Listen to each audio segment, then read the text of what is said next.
Hello friend, एक बार फिर से आप सभी का स्वागत है।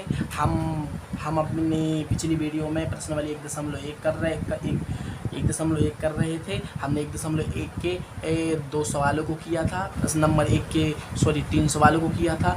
इसको कर चुके थे। अब इस वीडियो में हम प्रश्न 4 से करेंगे। तो हमने बात की थी सबसेट के बारे में। तो सबसेट हमने आपको समझा दिया है, विस्तारपूर्वक समझा दिया। यदि आपको समझ में नहीं आया है तो आप देखिए, और जितने भी सवाल हैं सब इन्हीं सवालों की तरह है, ठीक है ना। तो आपको समझ में आ जाएगा। वीडियो के अंत तक इस प्रश्नावली को ख़त्म करते करते आपको सबसेट समझ जाएंगे, ठीक है ना। मैं आपको विश्वास दिलाता हूँ। तो प्रश्न 4 करते हैं, देर किए बिना। अब प्रश्न 4 बोल रहा है एक्स सच दैट एक्स हमने आपको बताया था किसी भी सेट का अवयव, ठीक है ना। किसी भी सेट का अवयव, इसको लिखने का तरीका ऐसा है, इस प्रकार से तरीका लिखना पूरा सेट को समुच्चय निर्माण रूप में। तब जब लिखेंगे इस तरीके से लिखेंगे, ठीक है ना। एक्स सच दैट करके एक्स की जगह पर कोई भी अवयव मान सकते, वाई जेड कुछ भी मान सकते, ठीक है ना। तो बोला है किसी समतल में स्थित त्रिभुज है। अब यहाँ पर त्रिभुज के बारे में बात कर रहे हैं, और यहाँ पर बात कर रहे हैं एक्स सच दैट एक्स की समतल में स्थित एक आयत है। तो इसका उत्तर आप ये बताओ, जो त्रिभुज का समुच्चय, इसमें उत्तर में लिख रहे हैं हम, त्रिभुज का समुच्चय आयत के समुच्चय से भिन्न होगा, ठीक है ना। यहाँ पर बात की गई है त्रिभुज और चतुर्भुज के बारे में। त्रिभुज क्या होता है?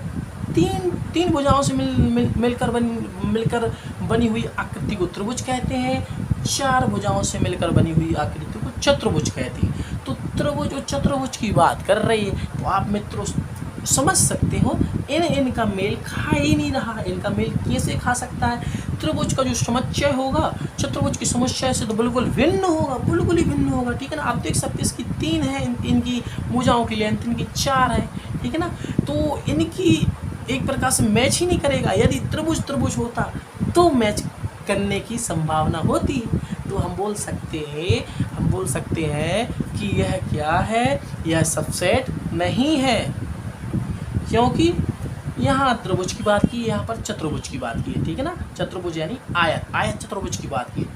चतुर्भुज भी 5 प्रकार के होते हैं शायद। एक होता है आयत के बाद वर्ग होता है, वर्ग के बाद समचतुर्भुज, समांतर चतुर्भुज, समलंब चतुर्भुज। 5 प्रकार के चतुर्भुज होते हैं।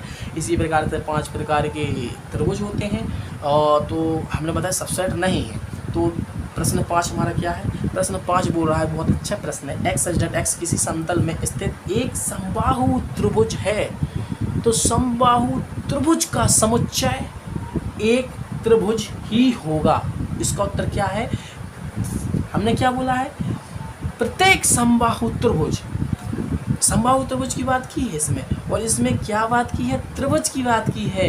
त्रिभुज इसमें क्या एक की बात की है? त्रिभुज, समबाहु त्रिभुज मित्रों समझ गए। इसमें समबाहु त्रिभुज है इस सेट में, और इस सेट में कितने हैं? त्रिभुज है। अब त्रिभुज हमें मालूम है कितने प्रकार के होते हैं। त्रिभुज 5 प्रकार के होते हैं। कौन कौन से? विषमबाहु त्रिभुज, ठीक है ना। बाहु त्रिभुज, विषमबाहु समकोण त्रिभुज 2 हो गए। और होता है क्या? समबाहु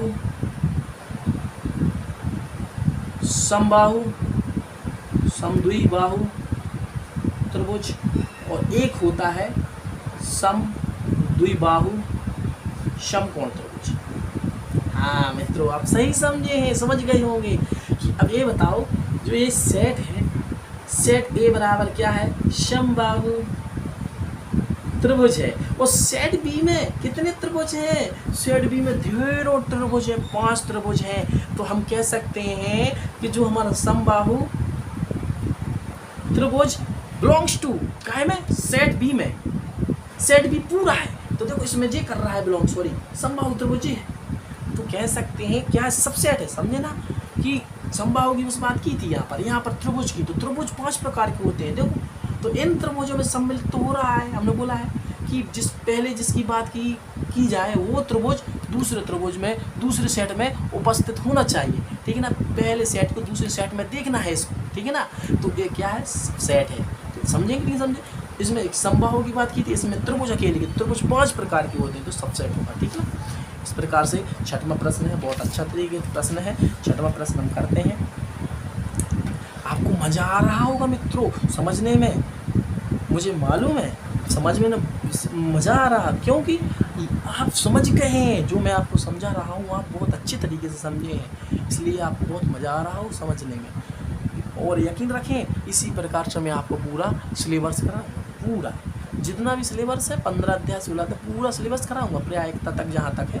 तो छठवां प्रश्न करते हैं। छठवां प्रश्न बोल रहा है, एक हमारा ने समुच्चय निर्माण रूप दिया गया है, इसको हम सेट ए मान लेते हैं। इसको हम रोस्टर फॉर्म में यदि लिखें तो रोस्टर फॉर्म में लिखते हैं। इसमें बोला है एक्स जट एक समप्राकृतिक संख्या है, एक समप्राकृतिक संख्या। तो प्राकृतिक संख्या एक से प्रारंभ होती है, लेकिन सम की बात की, सम कहाँ से होती है, 2 2 4 6 और यहाँ से क्या था 8 डेडस अनंत। इसमें कोई प्रतिबंध नहीं दिया कहाँ से कहाँ तक लिखनी, कहाँ से यदि प्रतिबंध नहीं दिया तो अनंत तक लिख सकते हैं सम संख्या, ठीक है ना। एक सेट हो गया। सेट बी है, सेट बी में क्या लिखा है, ये एक्स डट एक्स एक पूर्णांक संख्या है। पूर्णांक संख्या क्या होती है, पूर्णांक संख्या में पूर्ण संख्या प्लस ऋणात्मक प्राकृतिक संख्या का मिश्रण होता है, उसे हम पूर्णांक संख्या बोलते हैं, जिसमें 0 से बड़ी संख्या और 0 से छोटी संख्या होती हैं। हमें मालूम है, हमने आपको पढ़ाया था, तो आप सभी को मालूम होगा, ठीक है ना। इस प्रकार से n तक होंगी ये संख्या प्लस माइनस में। तो आप देखिए मित्रों कि हमने अनंत बोला है, सॉरी अनंत बोला, अनंत होंगी, तो ठीक है ना। तो इस n की जगह पर ये पूरे नंबर होंगे 3 4 5 6 7 8 9 10 11 12 अनंत तक, लेकिन सभी मान क्या होंगे, प्लस माइनस में, प्लस का भी होगा माइनस में होगा, क्योंकि पूर्णांक संख्या को हमने आपको बताया था 1 2 3 4 5 6 डेडस इन्फिनिटी तक होती है, इनके बीच में कॉमा लगा दो, और इस प्रकार माइनस वाली होती हैं। इस प्रकार चाहे इस प्रकार लिख लो चाहे इस प्रकार लिख लो, बात एक ही है, ठीक है ना। हमने ऐसा लिख लिया था, प्लस माइनस संग लिख लिया था। देखो प्लस 1 2 बार है, प्लस का है माइनस का है, तो प्लस का भी था माइनस, इसलिए हमने ऐसे रूप में लिख लिया था, बात एक ही है। तो देखो हमने क्या बोला है, बोल रहा है इसमें कि यह सबसेट है इसका कि नहीं है। पहले जिसकी बात की है वो होना चाहिए सबसेट, ठीक है ना इसका। तो ये क्या होगा, सेट होगा, ये क्या होगा, सबसेट होगा, ये समुच्चय होगा, ये उपसमुच्चय होगा, ठीक है ना। समझ रहे। हमने बोला है कि जितने भी सेट में एलिमेंट हो, जी जो 2 4 6 8 जितने भी एलिमेंट हो वो सेट किस में होने चाहिए, दूसरे वाले सेट में होने चाहिए। तो कह सकते हैं हम इसमें 2 4 6 8 एंड डेडस इन्फिनिटी क्या है, बिलोंग्स टू काहे में है, पूर्णांक संख्या लिख सकते हैं, पूर्णांक संख्या में पूरे नंबर आ जाते हैं, तो बोल सकते हैं यह क्या है, सबसेट है, ठीक है ना। आखिरी क्वेश्चन जल्दी से करते हैं। बोल रहा है, फिर प्रश्न को पढ़ लेते हैं। बोला है x आपके विद्यालय की कक्षा 11वीं का एक छात्र, मान लो आपकी कक्षा, आपके विद्यालय का नाम क्या है, मिशन विद्यालय, ठीक है ना। आपके इस विद्यालय का क्या नाम है, मिशन हाई सेकेंडरी उच्चतर माध्यमिक विद्यालय, पूरा नहीं लिख रहा सिर्फ मिशन, उसका नाम लिख लिया मिशन, ठीक है ना, विद्यालय, ठीक है ना। तो इसमें कितनी कक्षा लगती हैं, इसमें लगती हैं कक्षा 1 से लेकर कक्षा 12वीं तक के छात्र रहते हैं, लेकिन इसने एक प्रतिबंध लगा दिया है, कक्षा 11 में कितने छात्र हैं। मान लो कक्षा 11 में 50 छात्र हैं, और इसमें बात की है आपके विद्यालय का एक विद्यार्थी, पूरे विद्यालय का एक विद्यार्थी, पूरे विद्यालय में कितनी कक्षा है, 12। तो जब आपकी मान लो जब क्लास का आपके विद्यालय की कक्षा 11वीं में अकेले 50 विद्यार्थी हैं, तो 12 क्लासों में कितने होंगे, मान लो 1000 विद्यार्थी हैं, 1000 विद्यार्थी हैं, तो बताओ कि ए 50 सबसेट होगा 1000 का। आप बताओ, जनरल नॉलेज सोच लो, दिमाग लगा लो, थोड़ा सा दिमाग लगा लो। मैंने क्या बोला, विद्यालय में कितनी कक्षाएं हैं, मान लो 12 कक्षाएं हैं, और आपकी कक्षा बोल रही है कि आपके विद्यालय की कक्षा 11 का एक विद्यार्थी, 11 में मान लो कितने विद्यार्थी, मैंने माना 50 विद्यार्थी, और पूरे विद्यालय में 12 कक्षाएं हैं और 1000 विद्यार्थी हैं। ठीक है ना। तो क्या बता सब सेट होगा कि नहीं होगा? कक्षा 11वीं के जो विद्यार्थियों को सेट है इसमें बिलोंग करेगा? बिल्कुल करेगा, क्योंकि विद्यालय में तो वो छात्र है, तो बोल सकते हैं सब सेट है। तो वीडियो आपको कैसी लगी मित्रों? यदि अच्छी लगी हो तो कमेंट करो, और यदि नहीं लगी फिर भी कमेंट करो, ठीक है ना। लेकिन कमेंट करके हमें ज़रूर बताना कि वीडियो आपको कैसी लग रही है।